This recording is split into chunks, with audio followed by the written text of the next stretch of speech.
Hi hello నమస్తే అందరికీ సంక్రాంతి శుభాకాంక్షలు. సంక్రాంతికి హైదరాబాద్లో ఉన్న వాళ్ళందరూ ఊర్లు వెళ్ళిపోయారు. మరి హైదరాబాద్లో ఉన్న మనం సంక్రాంతికి ఎక్కడికి వెళ్ళాలి అనుకుంటున్నారా? అందుకే కదండి Telangana government every year organise చేసే స్వీట్ అండ్ కైట్ ఫెస్టివల్ ఈ ఇయర్ కూడా మన ముందుకు వచ్చేసింది.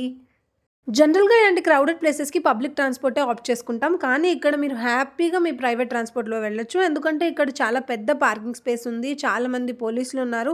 చాలా బాగా ప్లాన్ చేసి ఆర్గనైజ్ చేస్తున్నారు. సరే, చాలా రోజుల నుంచి కైట్ ఎగరేయాలన్న నా కోరిక ఈరోజు తీరుద్దామని షిన్‌చాన్ హిమవరి కైట్ కొనుక్కొని లోపలికెళ్ళాను. అబ్బబ్బబ్బబ్బబ్బా! ఎంత అందంగా ఉందో ఆ విజువల్. చాలా రకరకాల కైట్లు. ఇవి చాలా కంట్రీస్ నుంచి వచ్చి చాలామంది ఎగరేసిన కైట్స్ అట. ఇక్కడికి మన ఇండియాలో స్టేట్స్ అయిన కేరళ, పంజాబ్, మహారాష్ట్ర నుంచే కాకుండా Australia, Japan, Sweden, Italy, Ukraine, Philippines, South Africa, Korea లాంటి కంట్రీస్ నుంచి ప్రొఫెషనల్ కైట్ ఫ్లైయర్స్ వచ్చి కైట్స్ ఎగరేశారంట. కైట్సే కాకుండా చాలా veg, non veg, desserts, sweets, చాలా ఫుడ్ స్టాల్స్ ఉన్నాయి. ఫుడ్ ఇంట్రెస్టింగ్గా తినేవాళ్ళు ఫుల్గా ఎంజాయ్ చేయొచ్చు. మనం ఈ మధ్య హెల్దీ లైఫ్ స్టైల్లో ఉన్నాం కాబట్టి ఈ అన్హెల్దీ ఫుడ్ ఏది మనల్ని అట్రాక్ట్ చేయలేదు, కాబట్టి మేమేమీ తినలేదు. కైట్ అండ్ స్వీట్ ఫెస్టివల్ అని మొత్తం కైట్ ఫెస్టివల్ గురించే చెప్పాను అనుకుంటున్నారా? ప్లీజ్ వెయిట్ ఫర్ పార్ట్ 2 మరి కాసేపట్లో. Okay, bye.